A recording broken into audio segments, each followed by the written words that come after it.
Hey Hellblazers, welcome to the Newcastle Crew, a Southgate Media Group podcast dedicated to the DC comic book character of John Constantine.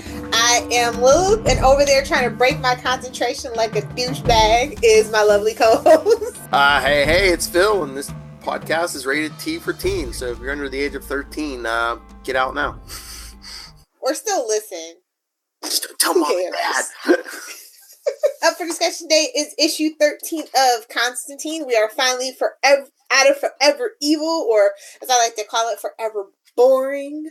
We're back to basics, and we are dealing with Spellbinder, a DC comic book character who sounds like he should be in the Marvel universe. I know, but he's so much scarier than any Marvel villain could ever be.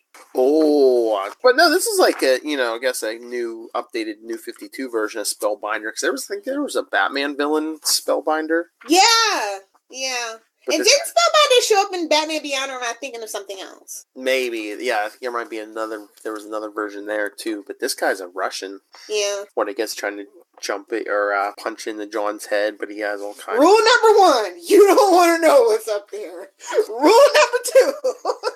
You'll get a disease going in there, buddy. I'm saying, the thing about this issue that really pissed me off was the artwork was trash. Like, I don't know if it was intentional or not, but it really frustrated me. I struggled once we got to the jumping around in John's head.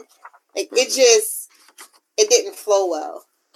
Like, the art style here would have worked for the stuff in his head. If it looked funky, it'd be like, okay, that's, Spellbinder trying to... But it was all over. But they should have had better art for, like, the actual, the scenes in the real world. Or maybe none of it was real. Who knows? I mean, we get that cliffhanger at the end, and it's kind of, like, left ambiguous. But the thing that I don't get, it's like, okay, he's working for, the cult or whatever, and it's like, we're just not going to talk about what just happened? 6 months of our lives, and we're just going to pretend like that didn't happen? Forever Evil? Yeah, it's just really kind of a weird way to deal with it. Well, that's why I felt a little off about this issue, because I was just like, it's kind of it's abrupt, he was in the middle of the crossover. And so it ended, and it's just like me, I was only reading Constantine, so I didn't get the end of the crossover, so all of a sudden it's just like, oh, okay, we're starting something. They didn't even mention it. They didn't wrap it up or anything. It was just like, no mention. Pay that money if you want to know. Pay that money. Oh, yeah. I'm just like, ain't nobody got time for no damn Pandora's Sin or Phantom Stranger. Yeah, it was Pandora's Sin. Trinity of Sin. That's what it always ended on. And I was like, who was that for? It wasn't for me.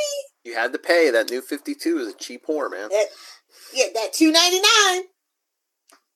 Hold the line at $2.99 so we can pump out 96 books. And then as they started dropping books, the prices slowly increased on the ones you wanted. Yeah. Ugh. But yeah, I mean, I like this updated version of Spellbinder. It's interesting. I like getting into John's head, and I said that's the best thing about this particular version of Constantine is that we are constantly in his emotions, whether that's true or not. To like the original Hellblazer, it's not, but it's an interesting approach. Yeah, and I guess, I don't know, maybe it's just because I had Identity Crisis in mind, but did Zatanna pull a magical lobotomy on John? Is that what they're inferring? That, like, she kind of lobotomized him to make him more heroic?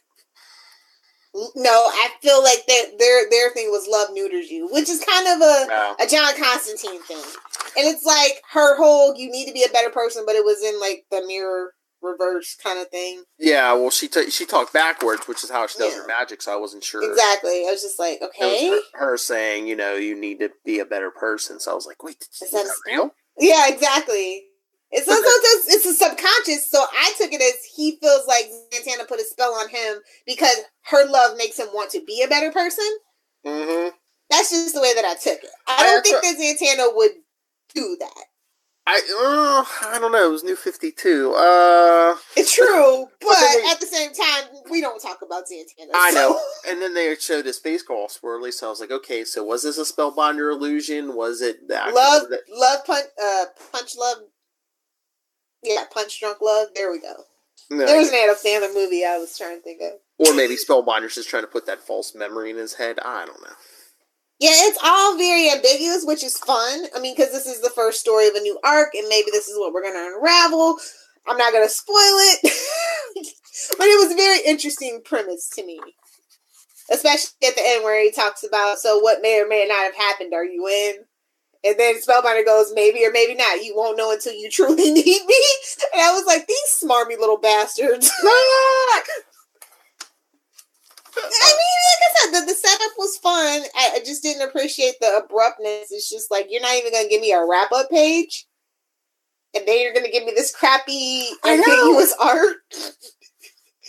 And then you're going to give me this weird, crappy story that he's working for the cult, which makes me feel after the things we just been through for 6 months? Not even one blurb on the front page saying, just find out how John survived Forever Evil. Go read, blah, blah, blah, nothing. Well, at the time, too, Forever Evil had dragged out longer, and it wasn't as well received as they thought it would be. So, I think maybe, I don't know. It's just a really weird choice. But this did set up, I mean, if you weren't reading Forever Evil, I mean, you could just literally skip all that and jump right into it. So that's nice. I think that's might be why they did it. It's like maybe people took a break from Constantine during that and they figured that as much.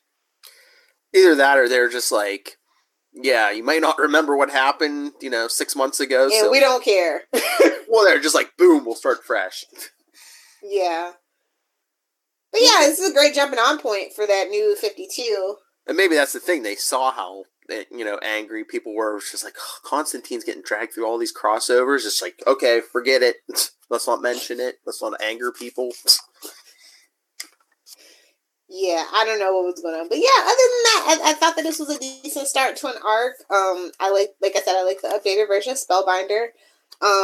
Very trippy. Yeah.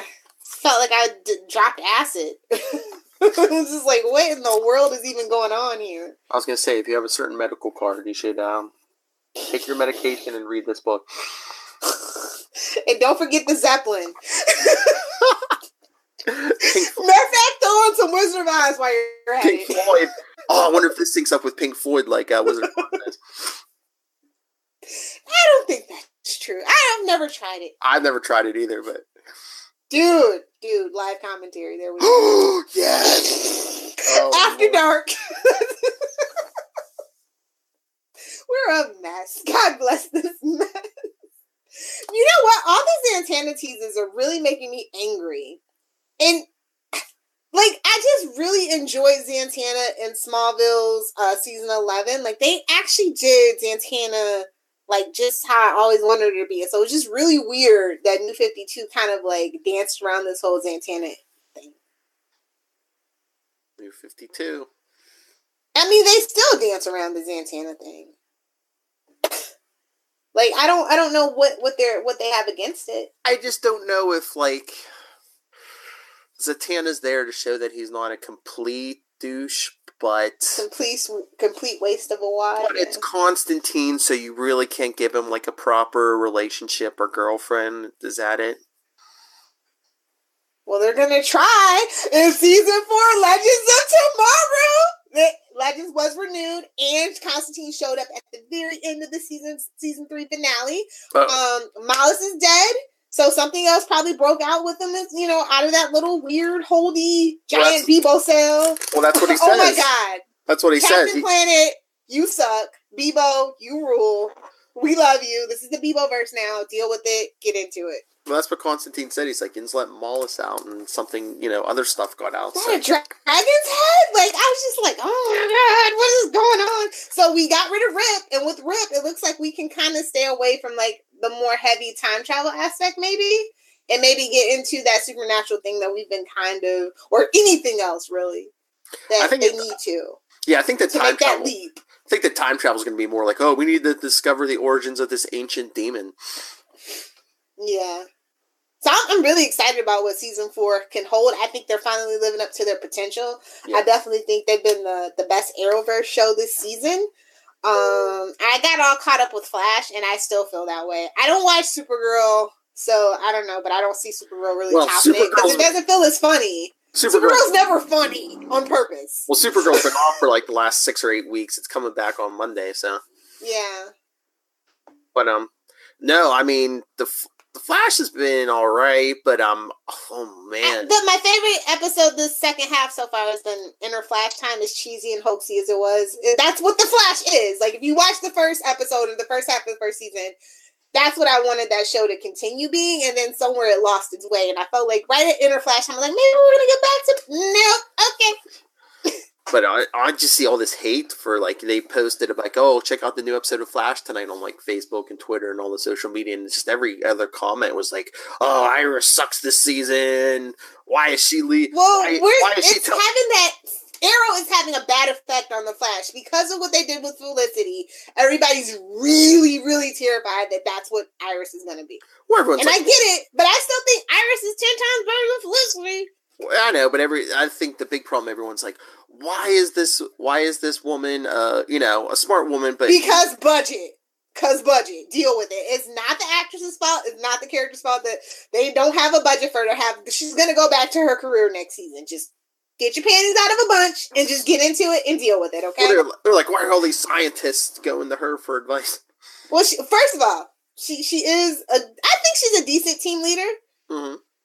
And I like the fact that she, like, especially when she had to choose between Barry and Caitlin, and she chose Caitlin, like, I don't know, like, I just find it, like, I know, that was like, I like it. That was like a cold calculating Lilith Hellfire decision. He can take care of himself. He's a big boy. He's got his big boy pants on. So, I mean, I feel like it changes up the dynamic a lot, and you did need to refresh that dynamic. Mm-hmm. But people can't see past their Felicity hate. I can actually see past my Felicity hate because I actually like Candace Patton on top of Iris West. It's the canon couple. It's not some weird, random Chloe and Oliver taken to extreme level kind of thing. So, Anyway, back to Constantine. I'm so excited to have Matt Ryan back for the whole season. So when season 4 starts, are we going to be doing all the episodes here? Oh, we're gonna do the season premiere and see how it goes, because I don't know where I'm gonna be. I mean, we don't have to be able to. I mean, we don't have to do it same night, but but are we gonna? Oh, we'll definitely cover it. Probably be a half and half thing, an issue, and then kind of recap the episode, maybe. Okay. I'm excited though, but Damien Dark is officially dead. Maybe. Yeah. They're gonna bring, dude. That's the thing about Arrow. They beat a dead horse. He's gonna he came back in season 2. I was gonna say So it was Sarah, Oliver. Laurel's the only one that's really stayed dead, honestly. So and the Asian people from season 1. Shadow. So in the original hood. So is this like are they just doing a flashback or something, or are they really bringing spoiler alerts? Are they really bringing Tommy Merlin back? No, they're not. He is making NBC Chicago Med money. He's doing this for the fans. Like, he's such a stand-up dude. Like, Colin, he's a good dude. Mm-hmm. Like, I love that he did the Prometheus thing. Now he's doing this thing for us. So it's really nice. But he's got NBC money. He's not worried about no .3 in the demo CW show. Okay, Arrow was in the bottom tier, and the only reason it got renewed is because it's in the Arrowverse. It started the Arrowverse. Season 7 needs to be its last. So poor Stephen Amell can go do something else. And the poor Colton Hayes, he doesn't even know what he walked back into. Because he's back for season 7 as a series regular. Yeah. Anyway, so I give this issue about a C-. Yeah, it would have been higher if the art would have been better.